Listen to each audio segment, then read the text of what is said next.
What a show we have lined up. Florida playing Houston tonight. The line is -1. The total is 141. And we are going to do as deep a dive as humanly possible. We're going to tell you how to bet every single part of this game. Side bets, total bets, prop bets. We got Krackman joining us first.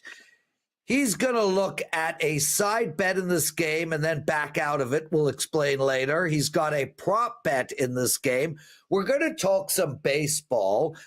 First five versus full game betting, a conversation that should be very interesting.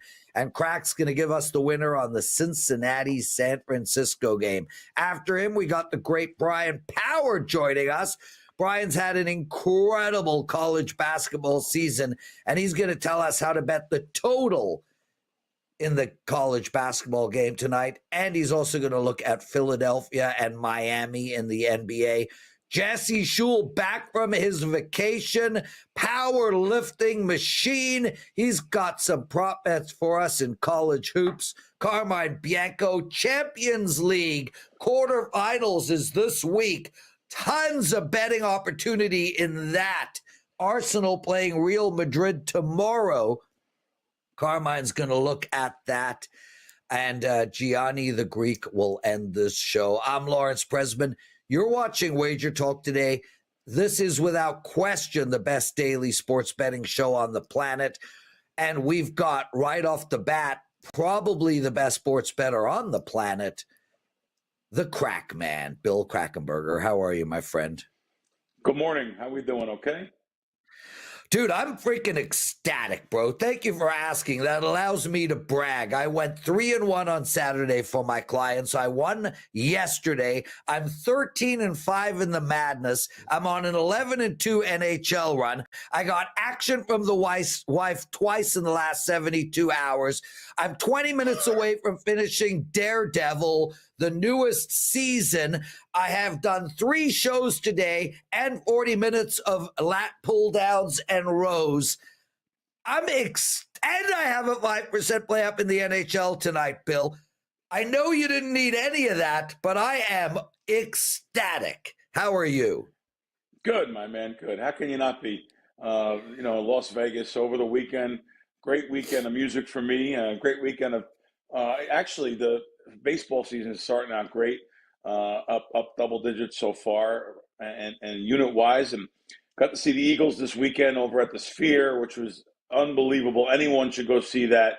One of the best concerts I've seen in my life. I've seen a lot of concerts. Then the next night I seen John Anderson from Yes.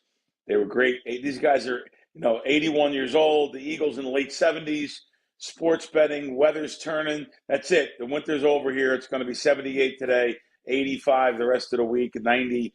Going to be great. Headed down to the Masters at the end of the week. I mean, life is good. Bill Krackomberger joining us, everyone, and a great follow on Twitter, guys. So make sure to check him out on Twitter. Actually, Bill, no joking aside, you really might be the best follow on Twitter out of anybody I follow. Your stuff is informative, excellent. You're on a million shows. Dan, put up his Twitter address, because if you guys don't follow Bill on Twitter, I highly suggest you do. What is it? It's at Bill Crack. I can't remember. There Krackman. It is. Yep. Crack. Yeah. Thanks for saying that, Lawrence. I put a lot of time and effort into that. I try to teach people a lot of things and show them what's going on in town. Maybe throw up a restaurant or 2 per week, but also show them little things going on in the casinos. Some of the advantage plays, some of the machines that I play. I look at casinos much different than anyone else. Walk in, just try to see what I can make money on, progressives and that kind of thing, and also teach them different things about sports betting, and just in life, and anything to do with gambling or anything. I like to be on top of that. There we go. What did Dan just write? Dan, why don't you just say it on air, Dan? Say it on air. Well, I didn't want to interrupt, but I was going to say that from following Krackman for a while, one of my favorite things is when he has the sour rooters or whatever you call them behind the slot machines. Yeah. The slot machine culture is crazy to me, and I love when Bill chronicles it live from the scene. Yeah, I don't. They got about 50 million views on that so far. Just one got like 5 million. I just try to show people what the advantage people are looking for, the advantage players compared to regular people. I just named them sour rooters because they're sour and they're rooting against you. And they're trying to blow smoke in your face and trying to get you off the machine because they want to get on it because it's in a bonus mode. Right. It's a fun little thing. Yeah, so check that out, guys. Bill, let's get into it. We've got a big show. We got a huge college basketball game. Now, before we take apart what's going to happen tonight, the Duke loss was unbelievable for the sports books. I mean, it was like Christmas came early. Everybody and their mother was on Duke. I was on Houston as a 4% play for my clients at plus 5.5. Now 13-5 in the madness. Wanted to get that in there, but yeah, Bill, were there dancing behind the booths? How happy were the books about that? I put a tweet up on that yesterday. It's got about 30,000 views right now. Just said real simple. I talked to a couple of bookmakers, and yes, this was one of the biggest games in their entire life of the sports book, which they didn't expect. Everyone was trying to enhance their parlays with Duke money line. Everyone was trying to just put in Duke money line. Don't worry, this is going to be easy. Look what happened. They had an epic collapse in their game. And let me just say it. I say it on all my shows. I said it yesterday on Fox. God protects the bookmakers. It's all I can tell you. Tons of money now for the books for this March Madness finale here. It doesn't even really matter what happens here. You may have not the same kind of money, but it seems like everyone's doing the same thing on Florida here. I'm not saying everyone. Yeah. The line really didn't move. It's 1.5 at a couple books I'm looking up now. I see a couple of red spots on my screen. But like I said, the Duke money literally takes care of their whole basketball season. I don't want to hear none of them crying throughout the year, and I want to start getting some free drinks in the sports books for all these sports books that started taking the drink tickets away from the customers. Bill Krackman joining us, and I asked Bill to come up with a side bet for us on this game tonight, and Bill's response was? Well, it's such an efficient market. I understand people want a winner in the big game, but that's like asking for a winner in the Super Bowl. I mean, the line is right. The line is what it should be. Maybe a hair higher, 1.5. It looks like they're going to be maybe the closing number by tonight. But I just don't want to give out a side or total if I'm not betting a side or totals. That's just not what I do. So I said, there's going to be some side bets in this game. There's going to be some prop bets. Prop bets is where I've made my money over the years. Like I said, it's very efficient, 141. So I don't really expect too much movement either. I like to attack that prop market. It's what I do. Tons of options, by the way. These sports books now compared to 5 years ago even, there's 100 props on tonight's game. So I'm going to look towards the big man. Juwan Roberts going over 10.5 points. Roberts should play 35 minutes.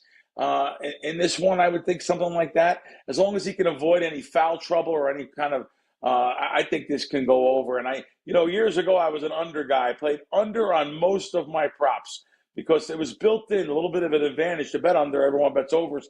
Now you could bet over on prop bets, though. There's so many different ways to bet the props over under on, different things on points, assists, rebounds. I just think Florida's coach over there, he doesn't like to double down really. I'm sorry, he just doesn't like the down low. He doesn't like the double team, I should say, double down. My mind is always on blackjack and card counting. I'm sorry. But yeah, so he just doesn't like to like down low. So I just think that they're going to be focused more on Houston's outside shooters. So Robert should be able to get some one-on-one work in the post there. I like the points to go over. And you know what? This could be a tight game back and forth. So don't just think that automatically, this is going to be a blowout. So maybe they're going to, slow the game down. This could be more back and forth than people think. As a matter of fact, not that I'm betting it, but if I see all these Jinxie Jonas keep on talking about Florida, I may have to go the other way just for what a GP bet, general principle. So there you Right. go. Right. Well, it's tough. It's tough though to do a GP bet when the line isn't moving. Bill Right. Krackenberger joining us, everyone, and as he's saying, it's really hard for him to come up with a side bet on this game, but he did give you a prop bet that he is personally betting. I want to shout out everybody in the chat room, guys. We are 902 subscribers away from 200,000 subscribers. Can we get that done today, please? 902 more subscribers. Also, please hit that like button. I do want to address one of the people in the chat room, Baba. Baba, I've never seen your name before. It's Baba. Welcome to the chat room. Really appreciate you being here. Here we go again, Bill, with the it's fixed. The refs fixed it with on the Duke game with the brutal no calls. Baba, the Duke guy kicked the ball out of bounds, and then Duke got the ball back. I love how you are only finding a narrative to fit your nonsense. Anyway, Bill, I don't want to get into whether sports are fixed or not. That would give justice to nonsense. Let's talk about baseball. Look, there's a huge movement towards betting first fives. This is something that has become bigger and bigger and bigger as we progress. The late, great Dave Koken, one of the best baseball bettors I've ever seen in my life, towards the end of his life, was betting almost exclusively first five. So we've seen a massive shift. Can you tell us why this shift has happened and what you think is better overall between first five and full game, or is it, case by case? Well, maybe it's case by case, but however, all these new sports books that came to this country 7 years ago, they offer so many different types of bets and a lot of different ways to bet first five. I see back in Jersey when I'm there, those books are offering first three, inning by inning. So there's more interest in betting other ways to get to the game rather than baseball. Not that it's so efficient because it's every day. It's hard to put up a unique number on 12, 13 games. But there's many different ways to get at a game. I love betting first fives personally because like the first half of a college basketball game, it's a pure number. You're literally handicapping starting pitchers versus starting pitcher. You don't have to worry about middle relief or even bullpens. Usually they get through the first five. You're just looking to handicap those starters. And, I'll just tell you, Major League Baseball is going on every day. It's a grind.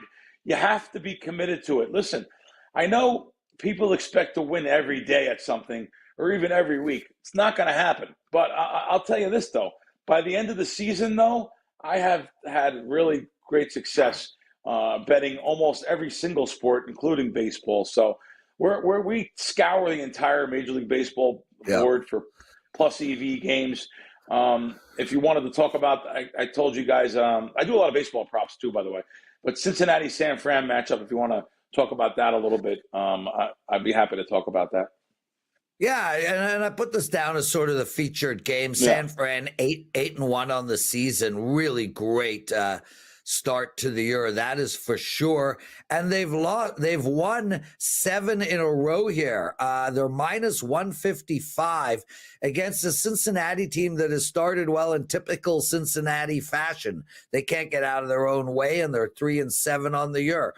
We have a total of 7, so we're assuming a pitcher's duel. How are you attacking this game? Well, these teams played right out of the box a 3-game series. San Fran took 2 or 3 in Cincinnati. The Reds pitcher, Hunter Green, struck out 8 in only 5 innings. That was opening day, so he showed he had some elite stuff.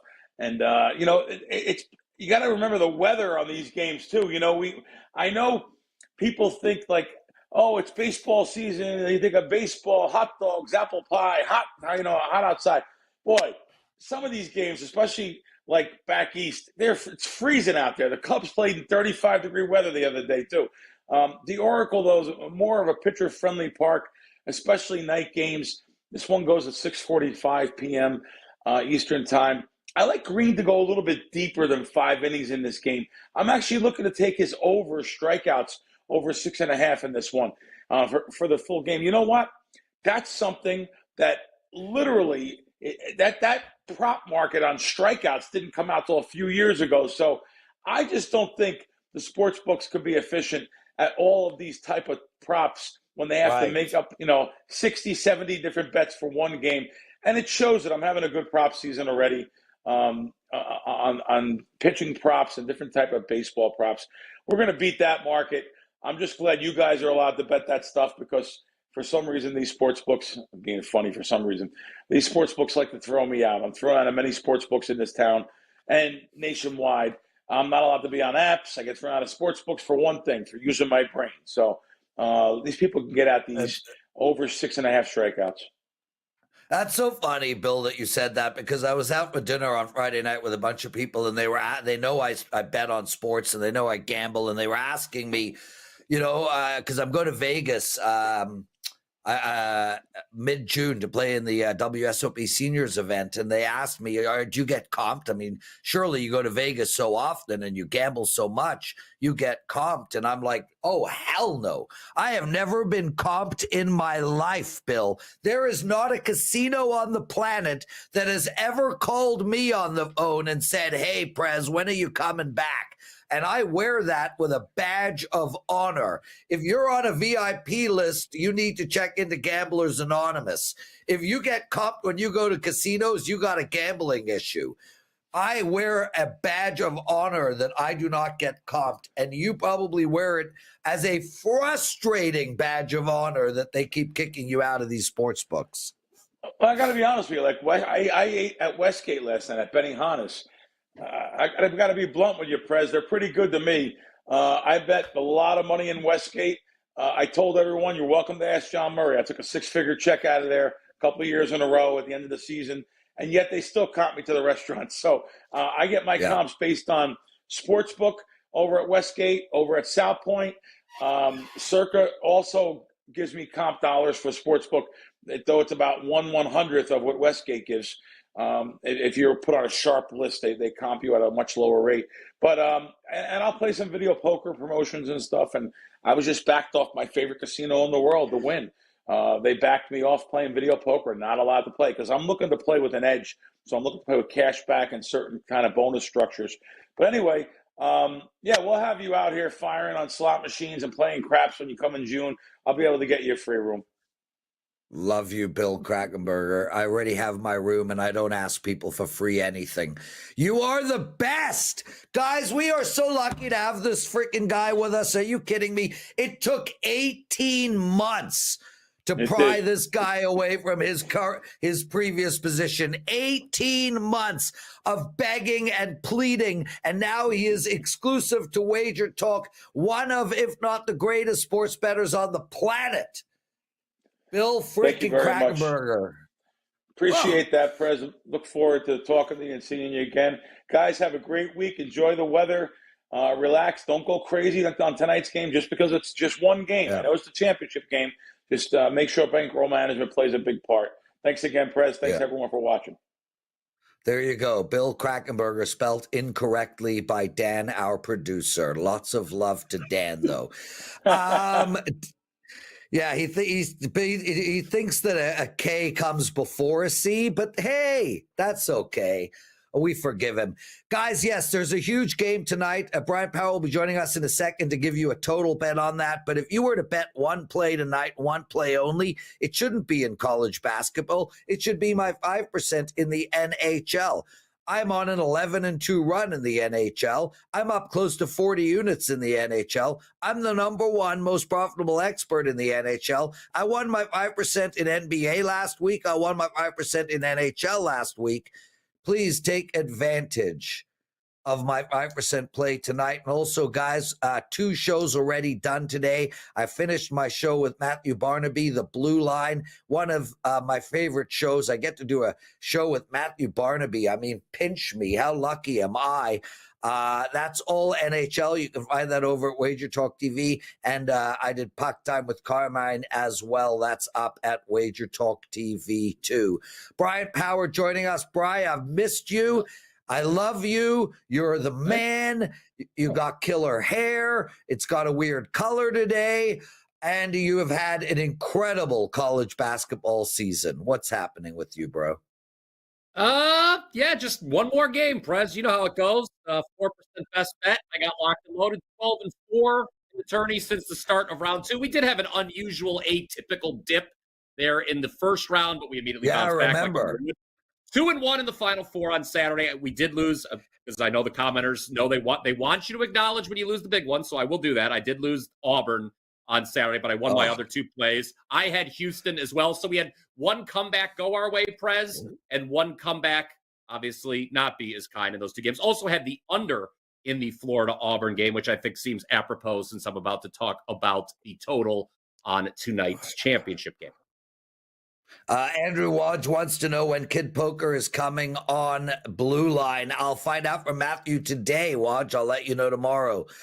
Bry, also congratulations on your show, Morning Wager. It's freaking amazing. What a show. And you're clearly the Mark Zeno whisperer, so that's awesome too. Somebody has to do it. Yeah, I get you, brother. That man gets out of control. He reminds me of me. Okay. Yeah. You got a total bet on tonight's game. This line is 141. You going over or under, and tell us why.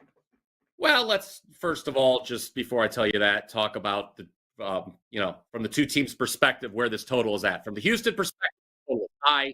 In fact, they've had only two games all year where the total closed higher than 141.5. Interestingly enough, Prez, both of those went over. This is the second. There was the second round game against Gonzaga here in the NCAA tournament. That was an 81-76 win. The total there closed 142, so not much higher. And then there was a game early in the season versus Alabama where the total closed 150, and it ended up 85-80. Note that game did go to overtime, but was tied 78-78 at the end of regulation, so it would have gone over even without the extra 5 minutes.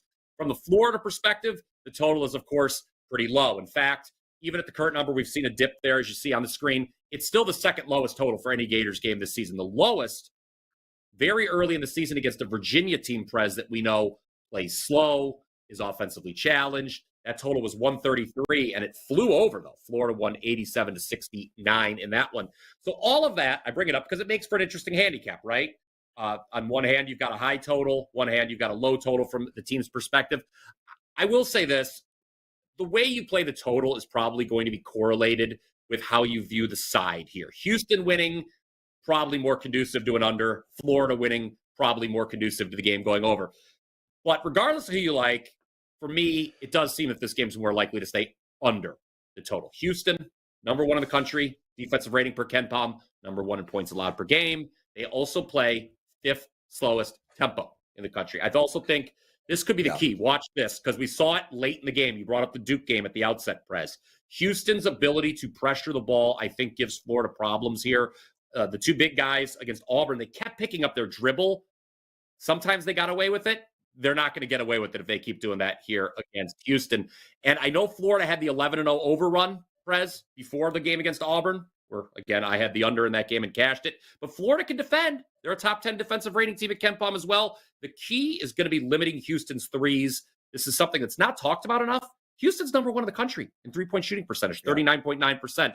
But even if they're making them, it's always a low volume, Prez. You got to understand that. Houston, despite having the number one three-point percentage, 281st in attempts per game, 139th in makes per game. So even if they're shooting a high percentage, you're not going to get a ton of threes. Florida did just hold Auburn to 28% from behind the arc. It's not my favorite bet for tonight. My favorite bet is on the side. Again, you can get that at wt.buzz/pp.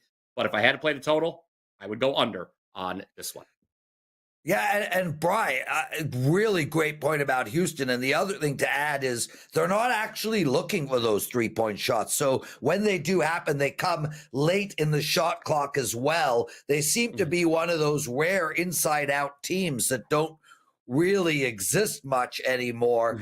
So I think that's an excellent point. And they had a great shooting percentage on threes against Duke. I think 10 points over their average or 7-8 points over their average. So that might come back down as well. And my last question, my only question to you is, because I understand the under and it makes a lot of sense. I would prefer the under in the first half here, Bry.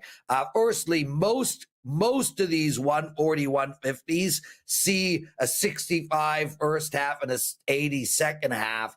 And we saw with both Houston and Florida, they start out slow as well. So I love where you're going. I prefer the first half under here.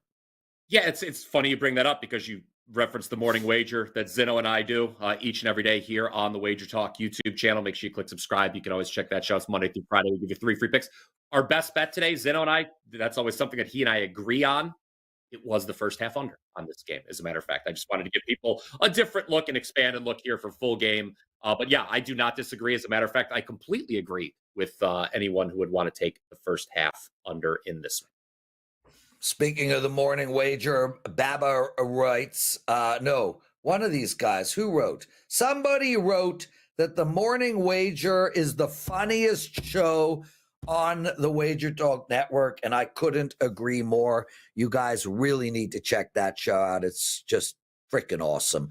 Thank you. Brian, let's turn our attention to some NBA. We got Miami playing Philadelphia, and Miami has been so kind to me, Bri. I think I'm on a 10-0 run with them. I just had a 5% play on their team total over 59.5 a few days ago. They ended at 60, so we cashed that. Now they're minus 13.5 against Philly with a total of 213.5. How do we bet this game? Okay. Interestingly enough, Prez, I've actually won 2 games going against Miami since the All-Star break. One of them was just the other night on Saturday, my only NBA play over the weekend. I faded them at home against Milwaukee. Got a little lucky with that game going to overtime, but of course, I will take the win. Prez, I like to think at least that you want to be on the show, not just to talk about the big game, but because you also know deep in your heart, I am the only person alive who would come on here, look the people in the eye, and make a case for betting Philadelphia here.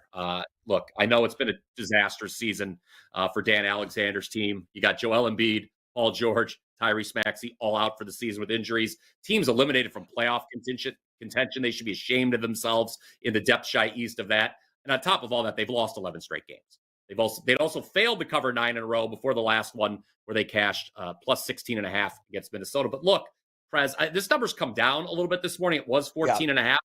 I still think it's too many points for the Heat to be laying against anybody. It wasn't that long ago. Miami was on a 10-game straight-up losing streak themselves. Tonight marks just the second time this season, guys, that Miami's a double-digit favorite. The first time, all the way back on December 12th, and they did not cover. My strongest play, I played against Miami twice in recent weeks. The first was, or the most recent being Saturday against Milwaukee. The other time, early in March, they were -9 here at home against a Charlotte Hornets team that looked dead in the water. The Hornets won the game outright as 9-point underdogs. I assume the Heat are going to win here. They need wins to improve their standing in the play-in tournament, but just too many points, Prez, backing the dog out of sheer principle. Yeah. This one is atrociously ugly. Hold your nose. Grab those points in Philadelphia. No, I get it. I mean, it's not like Miami's some juggernaut. This team's 35-43 on the year. ATS, they're 37-40. They have not earned the right to be double-digit favorites against anybody. I don't even think they earned the right to be double-digit favorites against Houston tonight. And that's the Houston team playing Florida. Brian Power joining us. Bri, what do you got to promote? Yeah, it's going to be a winning season in college. That's already clinched. We're top 5 for the season in college basketball, number 4. So we want to put an exclamation point on it with this 4% best bet on the national championship game. Again, 12-4 since the second round of the tourney. That is 75%. Don't need to be a math major to figure that out.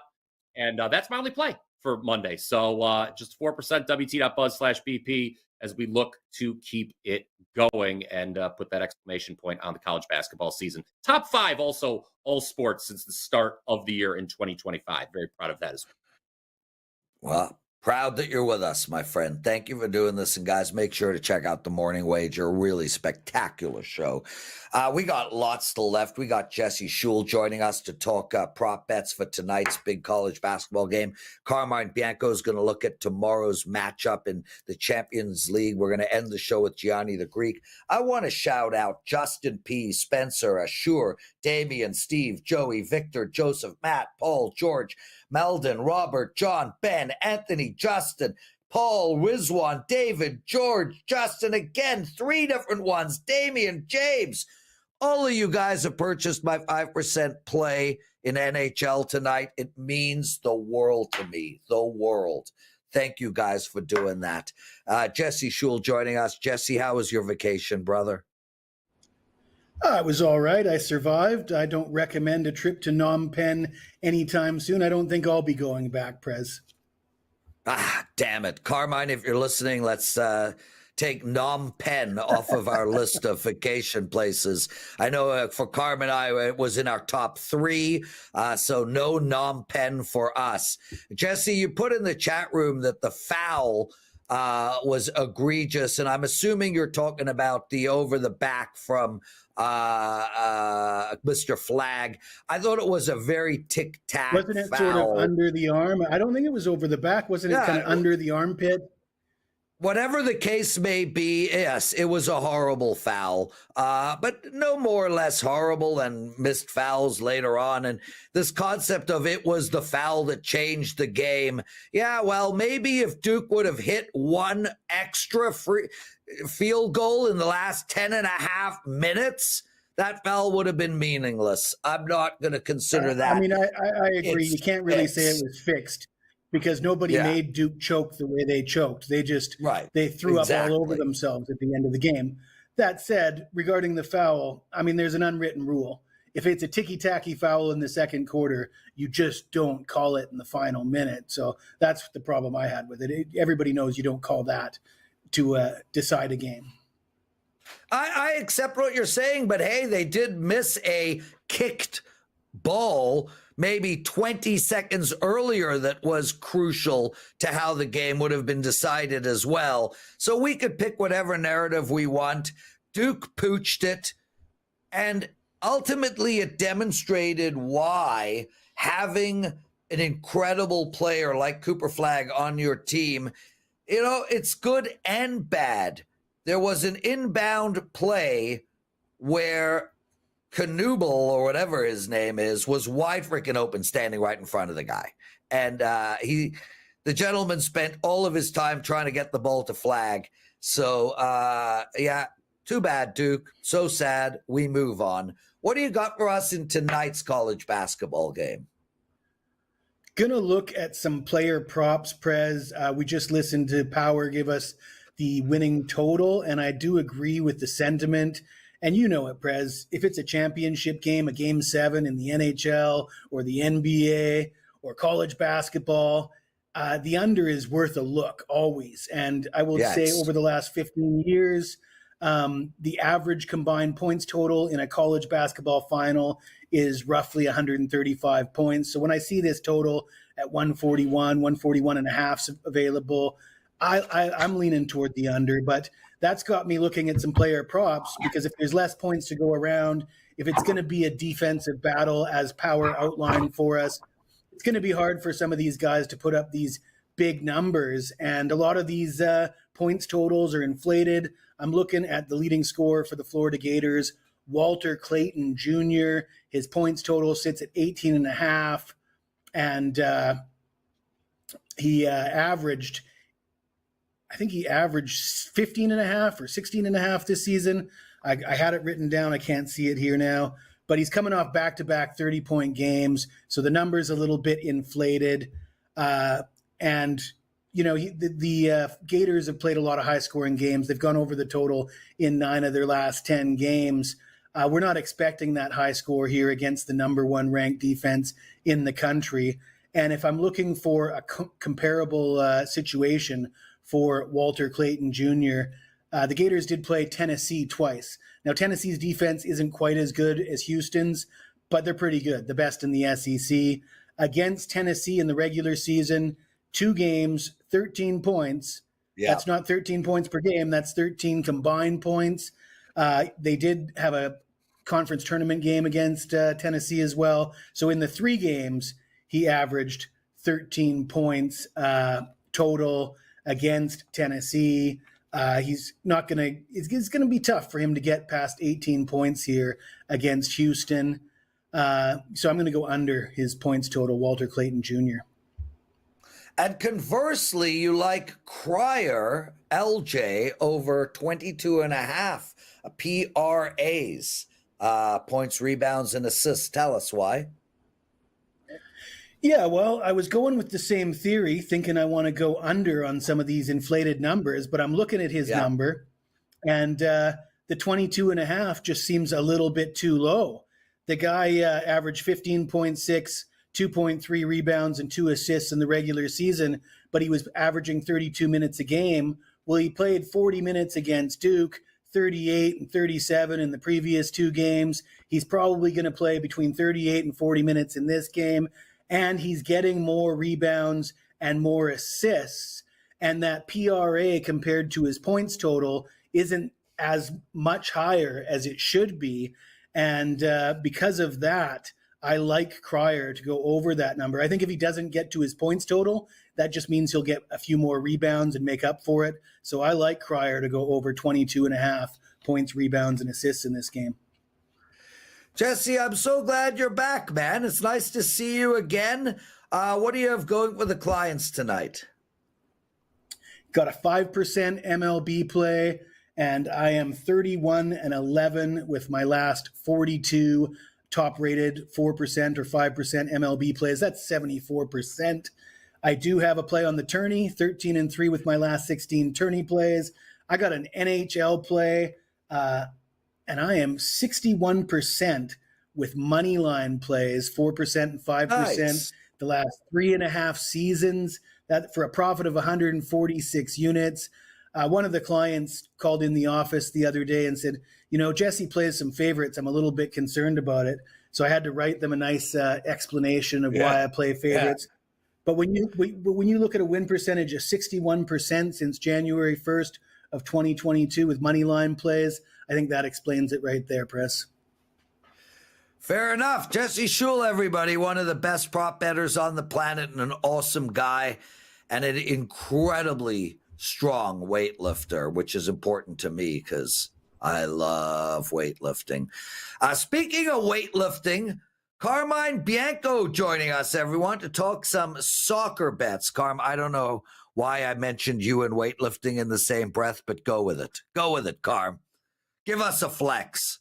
I am definitely not a weightlifter.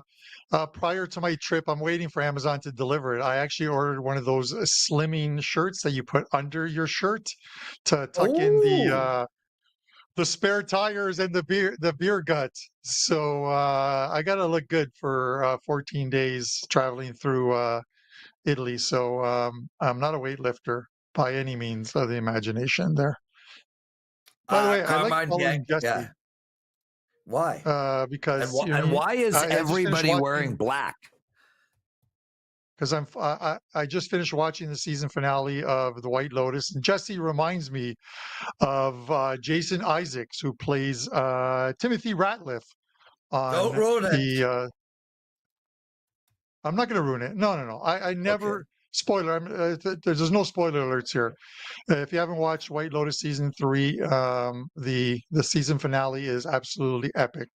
You'll definitely want to see it. Makes up for the whole season in general.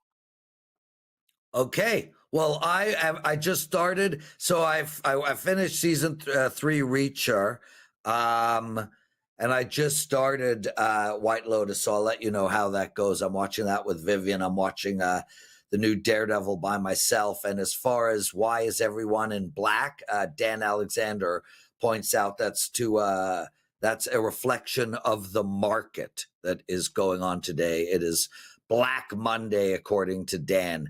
Carmine Bianco joining us. He's going to be joining us tomorrow as well. We have the Champions League quarterfinals this week, and I wanted to give you a chance to provide us with 2 bets. Today, you're going to talk Arsenal versus Real Madrid. That game goes tomorrow, and tomorrow you'll be talking Paris Saint-Germain against Aston Villa. So let's start with the Arsenal-Real Madrid game. The microphone is yours.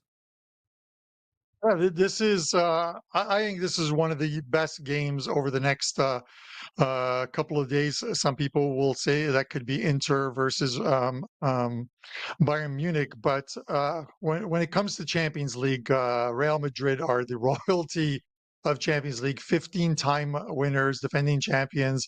Carlos Ancelotti, the Italian manager, always has his teams competing in these knockout stages and in these quarterfinals and finals. This is one of those ones where you look at the opening line and or the line right now, and Arsenal's plus 133 at home, Real Madrid's plus 215. The total sits here at 2.5 right now. But some money is coming in on the under, and that's what I want to look at as far as this game goes. No one likes playing unders in soccer, but normally leg one of these quarterfinals and semifinals, because the teams are so good, it is a much tighter affair. You look at Arsenal throughout this competition, and they have been very good defensively. They've been good defensively as a whole all season long.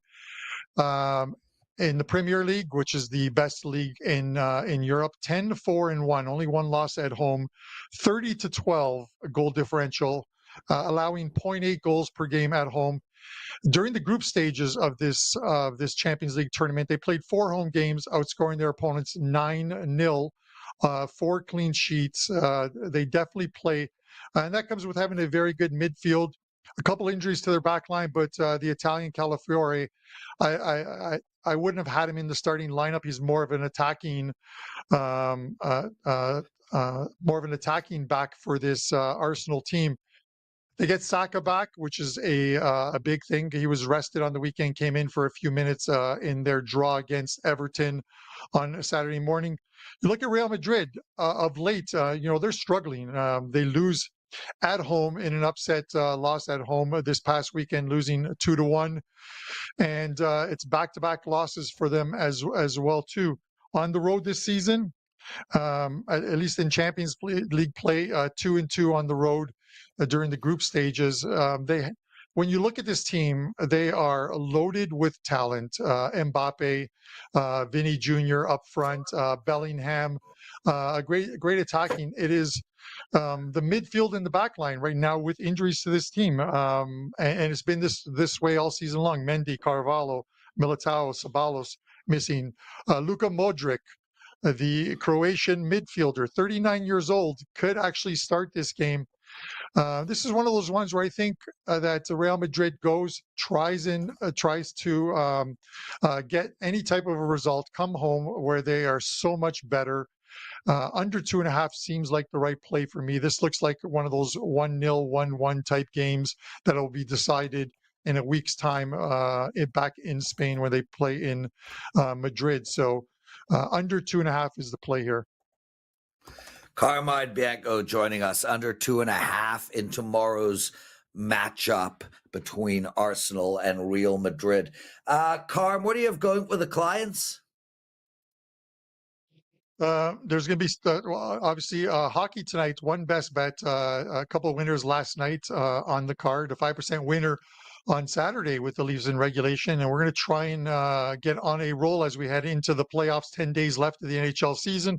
A great deal at WagerTalk. All the playoffs for $195, including 5% plays, and you'll get the rest of the NHL season, which is 10 days with a lot of games of importance still to be played for $195. This is a great deal. I'll have Champions League on Tuesday, Wednesday, and there's already a couple of Europa League games that I have released as well too that I really like on Thursday. So plenty of action throughout the week over at WagerTalk for me. There we go. Carmine Bianco. Awesome, dude. Love having you do this with us. What a fun show today. And still Gianni the Greek to come. Gianni, how was your weekend, my brother? Good. A little surprising. I thought Auburn would get there, not Houston of my futures, but Houston did get there for me, and sitting pretty, man. I got 15 units just sitting there.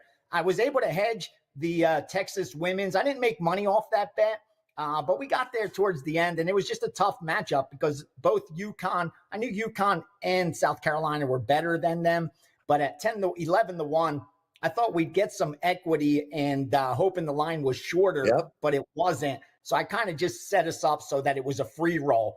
Either we get a chance in the championship game to lock in a profit, or we break even. And we got to the break even point, which was good.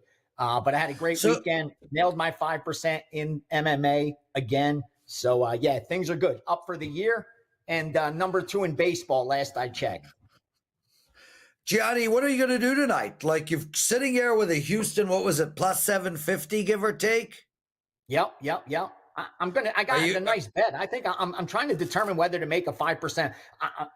If I didn't have the future, it definitely would be a 5% play. Now I just have to organize it to see if that makes the most sense. I think I got to do right by my clients. And if I bet it like that, I'm going to release it like that. But I'm really starting to like this game a lot. And I love that it's sitting around that coin flip. I think that's where it should be. But I do think we have some recency bias there. I'm also looking at the total. I know it's dropping, and the sharp side seems to be the under. But with 2 very close match teams, I don't know. Like, I could see it being such a close game that you get those fouls down the end that kind of could push it over. You know what I mean? Like, you have a dead under that ends up flying over because they want to extend the game. That's what I worry about with the under. Yeah, that's why I suggested on the Brian Power segment that if I'm going to play the under in this game, I'm actually going to play it in the first half for many reasons. But I agree with you. I don't like the under necessarily on the entire game, but I do like it in the first half. And I want to shout out Kelly and John Stewart. They did a video. God, this could have been in early February where they both took Houston as a future bet, and it was much bigger than plus 750 at the time. So shout out to those 2 extremely talented bettors. And Gianni, best of luck on your bet. And yeah, I thought about you. And obviously when Auburn lost, I was like, okay, man, let's get him 1. Plus I was on Houston at plus 5.5. So that worked out well for both of us. Where's the steam going tonight in the college basketball game? So far, nothing at all. Just a little. As soon as the 142 came out, they bet the under a little bit, but it wasn't betting syndicate money. Like, that's the difference. You know, it was just some sharp bettors that get respect. And that's why you saw a slight move, not a significant move. And it's kind of sitting where it opened, not far from it. And you're getting pretty good 2-way action from the recreational bettors as well. And especially on the side, like, they're seeing good balanced action so far. And that's why the line hasn't moved all that much. I doubt you're going to get wise guy money on the side. I think that the betting public's going to determine where this game goes off. And from where it looks, from my vantage point, I'm not too sure we're going to see much movement either way. You know, I think it probably goes off. Florida is a 1-point favorite. I think this is a good game to book because you're not going to get any risk of being middled. And getting 11 to 10 is the best position to be in, especially again when kind of like the Super Bowl, where it was kind of a coin flip game. One team's less than a possession favored over the other, and because of that, you get good 2-way action, and that's what I'm seeing. I'm not seeing like 9 out of 10 bets on one side, kind of like we were talking about on Saturday with Last Call with Kelly, where it was like Florida. But that's just not the case today. I'm seeing good 2-way action. Like I said, I do expect prop bets. That's where I expect to get buy orders, but that's going to come later once the betting public starts firing on some of these props. If they start betting these props over, I expect to get a bunch of buy orders 2-3 hours before tip-off, taking advantage of some of these unders on the player props, especially the recency bias. Look for those guys that in the last game had an outlier game.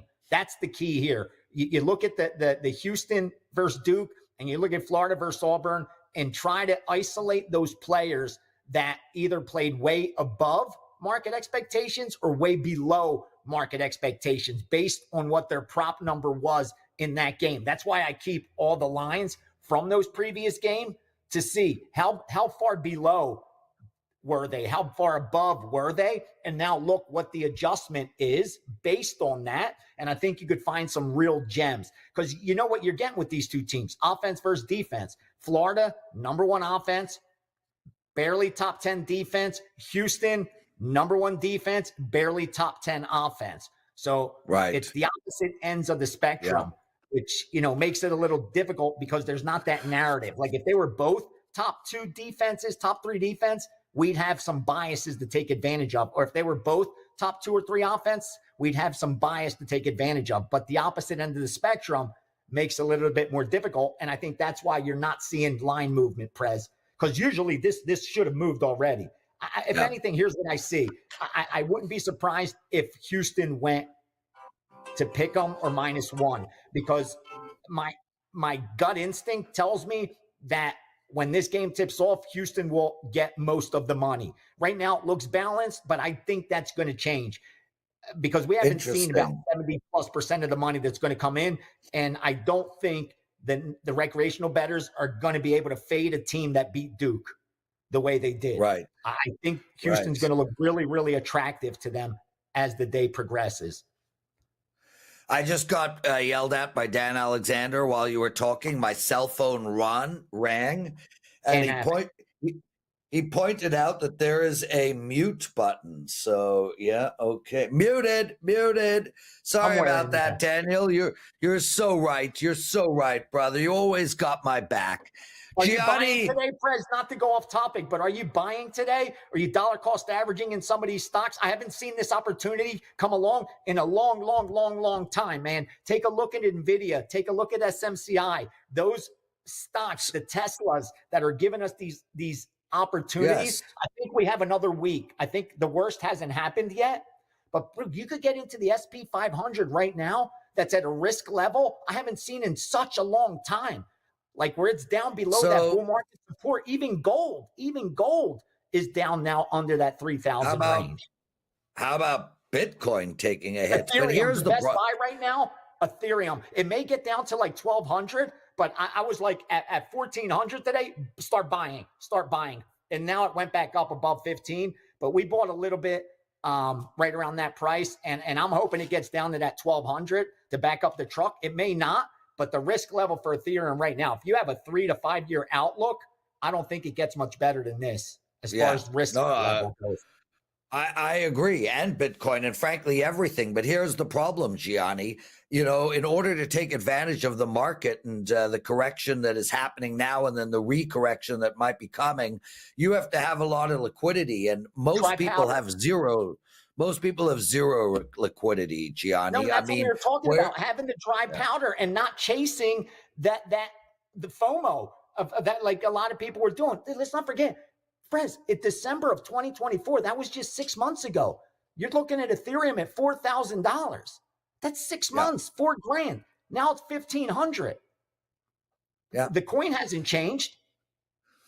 A lot of opportunity in front of us, just a very few amount of people who could take advantage of that. Gianni, we only have a minute left with you. Where's the bets for, we got 2 baseball games, 5 NHL games, and I think there's 11, give or take, 2 NBA, 5 NHL, and about 11 or so baseball. Where's the money going in these sports? Yeah, nothing in NBA. In fact, we saw 2-way action. First, Detroit got bet up last night in the overnight against Sacramento. This morning, you're seeing the 7.5s being taken out, the 7 being taken out. So a lot of middle opportunity in the NBA. In Major League Baseball, here's what's going on. But all the bulk's going to come on the national championship. This is usually a slow volume day. Usually it's the wise guys versus the books. And the public's using the favorites in Major League Baseball to tie into parlays with the national championship. But here's what the sharp guys did. They did the overnight. They laid 953 to Dodgers, -45, -55, -65, -75. But then this morning, once the public pushed it up and all the steam chasers pushed it up and tied it into that national championship game, they came back and they started taking +180, +175, and +160. So you got a perfect scalp on that Dodgers game. One-sided overnight, though, steam, 958, San Francisco, -135 and -145. Also, 964 under 8.5, Minnesota, Kansas City, all the way up to -125. Not to go under 8. They stopped at 8.5. And also Arizona, -115. Once they pushed it up, and like I said, once the steam chasers came in, that's when you saw the real move come in today. And that was Baltimore +120, Baltimore +115. And finally, San Diego versus Athletics under 8.5, all the way up to -125. But again, that was last night. A lot of these totals happened the night before. And I kept talking about it. I'll sound like a broken record. Keep your eye out for follow through. That's the key. Look if there's any follow through. So slow day. It's all about the national championship, but we resume to normalcy tomorrow, brother, where it's just Major League Baseball day by day and waiting for the NBA playoffs and NHL Gianni The playoffs. Greek. Johnny, what do you got for the clients? Like I said, I'm going to confirm within the next hour whether the 5% is common in college basketball. I already have a UFC play up. That's a 4% play. And great card pay-per-view on Saturday. I think I got another 5% isolated, but I've been really, really scarce with those. So we'll see if we get there. Busy week ahead. So looking forward to it. Well done. What a show, everybody. Thank you, Gianni, for doing this. Brian and Michael T, both of you just purchased my 5% play in the last 5 minutes. Thank you so much. Guys, I got a huge card tonight. I have a 5% in NHL. I got a 4% in college basketball. You can get them both over at WagerTalk. The Blue Line, the hockey show is up. The Puck Line, Puck Time, the other hockey show is up. Morning Wager is up. This show is up. We are 902 away from 200,000 subscribers. Lots of love to every single one of you. Play careful tonight. The championship game is only one game. There are better bets out there. Lots of love, everyone, and we'll see you tomorrow.